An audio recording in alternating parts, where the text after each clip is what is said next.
জামাত ইসলামের ভাইদেরকে দেখা যায়, সকলকে না, বেশিরভাগকে আমরা দেখি যে এনারা এই গায়রে মুকাল্লিদ আহলে হাদিস ভাইদের এই মতটাকে ফলো করেন তারাবির ক্ষেত্রে।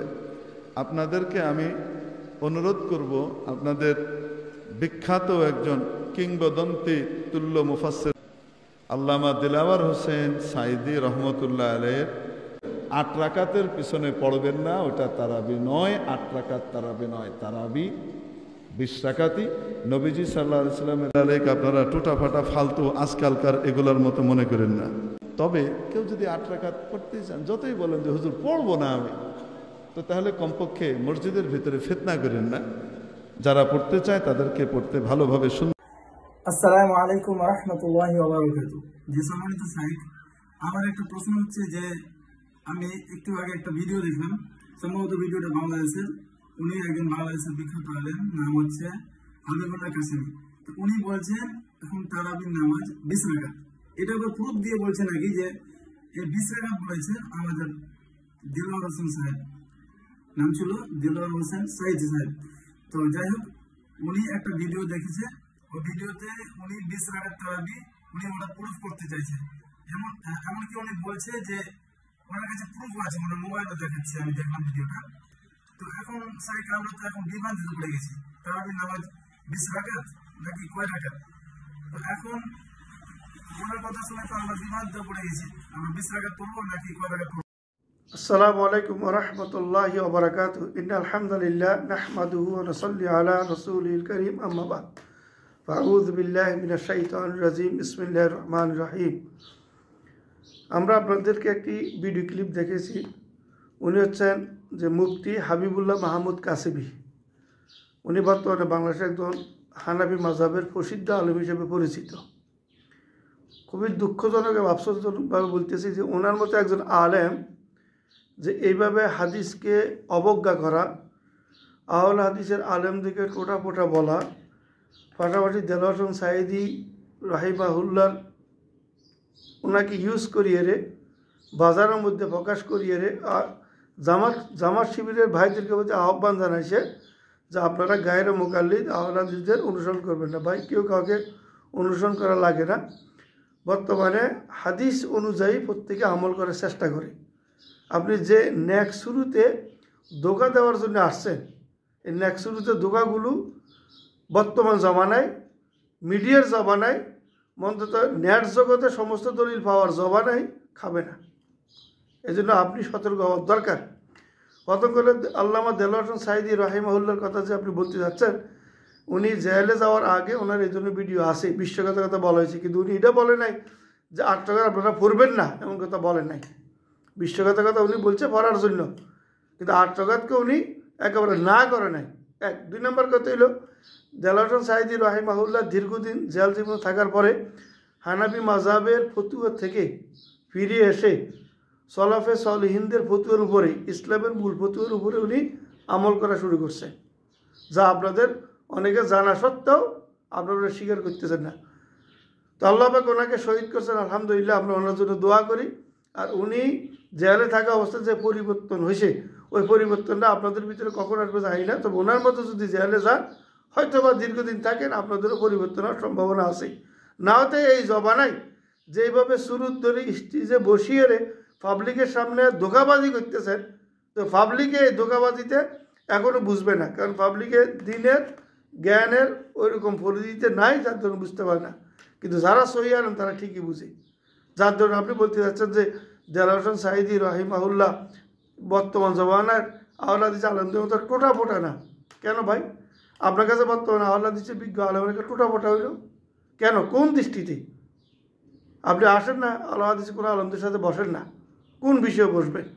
যাই হোক, আপনি বসার সে হিম্মত না, আপনাকে আমরা ভালোভাবে চিনি। নেক্সট শুরুতে ধোঁকাবাজি করবেন না, অন্তত অনলাইন মিডিয়াতে। 2 নম্বর কথা হলো, আপনি যে কথাটা বলছেন যে 8 টাকার সুবিধাবাদ জিন্দাবাদ, এটা অনুসরণ কেন? এটা অনুসরণ করতে এটা হাদিস দ্বারা।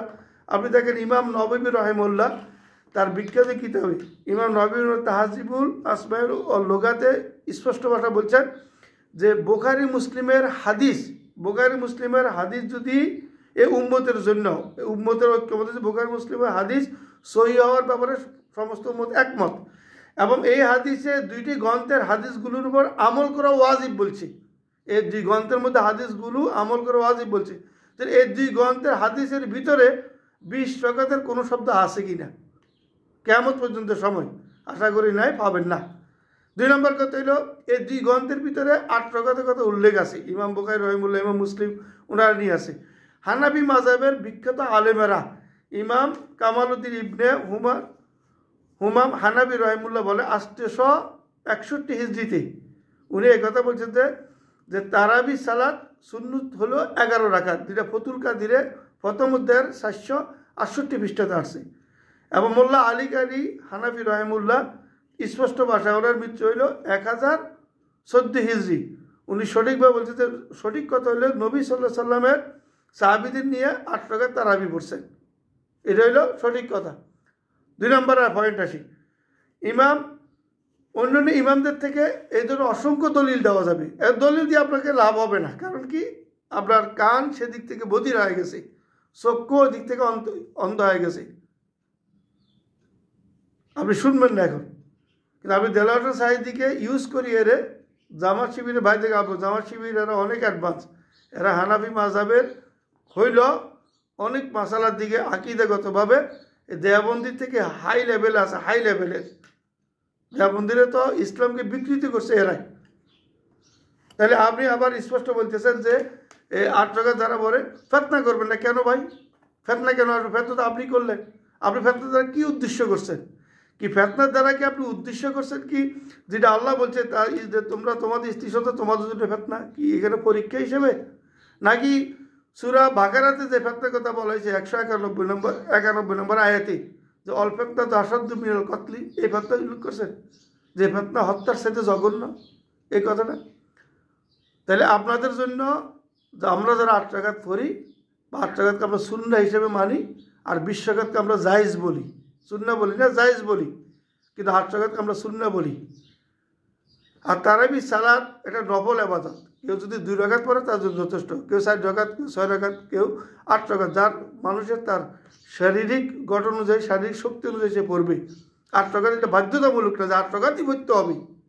তার শরীরে যদি 4 রাকাত পড়ার শক্তিগুলো 4 রাকাত পড়বে, 6 রাকাত শক্তিগুলো 6 রাকাত পড়বে, 8 রাকাত শক্তিগুলো 8 করবে। যদি আরও পড়তেছে 10 রাকাত পড়বে, আরও পড়তেছে 12 রাকাত পড়বে। 12 রাকাত আর 8 রাকাতের সহি সূত্রে বুখারী মুসলিম হাদিস আছে। আর এই হাদিসের উপর আমল করা ওয়াজিব, ইমাম নববী, আমার কথা না এটা। আর 20 রাকাতের ব্যাপারে অন্যান্য গ্রন্থে যে হাদিসগুলো আছে মুয়াত্তা ইমাম মালিকের, সেটা হইল একজন তাবির কথা। ইয়াজিদ ইবনে রুম্মানে বলছে যে আমরা সাহাবীদের জবানায় উমর রাদিয়াল্লাহু আনহুর খেলাফত কালে আর 20 রাকাত পড়তাম তারাবি।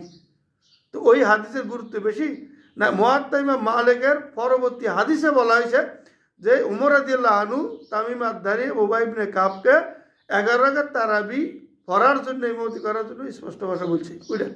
আচ্ছা যাই হোক, এটা আপনারা বুঝিও বুঝবেন না, কথা বুঝেন না। কিন্তু আপনি যে ফিতনাটা করেছেন এটা খুবই দুঃখজনক কথা। আপনি যদি বলেন যে অল ফিতনা তো আসাদ্দু মিনাল কতলি, এখানে যদি ফিতনা বুঝেন যে ফিতনা হত্যার সাথে জঘন্য, তাহলে এই ফিতনা থেকে আপনি ভালোভাবে তাফসীর জানিয়ে রাখেন। এখন তারাবি যারা 8 রাকাত পড়ে এটা কি কুফরি ফিতনা, শিরকি ফিতনা, নাকি পরীক্ষামূলক ফিতনা? যদি পরীক্ষামূলক ফিতনা হয় তাহলে আমরা বলবো আলহামদুলিল্লাহ, আমরা কিয়ামতের দিনে আপনাদের জন্য পরীক্ষামূলকভাবে দাঁড়াই যাব। এই জন্য দুনিয়াতে আপনাদের জন্য পরীক্ষার পাত্র হিসেবে এসে গেছি। আল্লাহ দিছে ভাইরা পরীক্ষার পাত্র হিসেবে আপনাদের সামনে দাঁড়িয়ে গেছি, এই ফিতনা হিসেবে আমরা বানিয়ে দিছি। আর যদি বলেন যে কুফরি ফিতনা, যে আল ফিতনা আসাদ্দু মিনাল কতলি দ্বারা যে হত্যা সে জঘন্য ফিতনা, তাহলে আপনি ওই তাফসীর জানিয়ে রাখেন। সূরা বাকারা 191 নম্বর আয়াতে তাফসীর জানিয়ে রাখেন। ওখানে বলছে যে শিরিক এবং কুফর, শিরিক কুফর হত্যার সাথে জঘন্য বলছে। ওই ফিতনা দ্বারা উদ্দেশ্য হয়েছে শিরিক কুফর হত্যার সাথে জঘন্য। পাবলিকের কাছে ছেড়ে দিলাম উনি কোন ফিতনাটা বুঝেছেন। বাকি আল্লাহু আলাম। আসসালাম।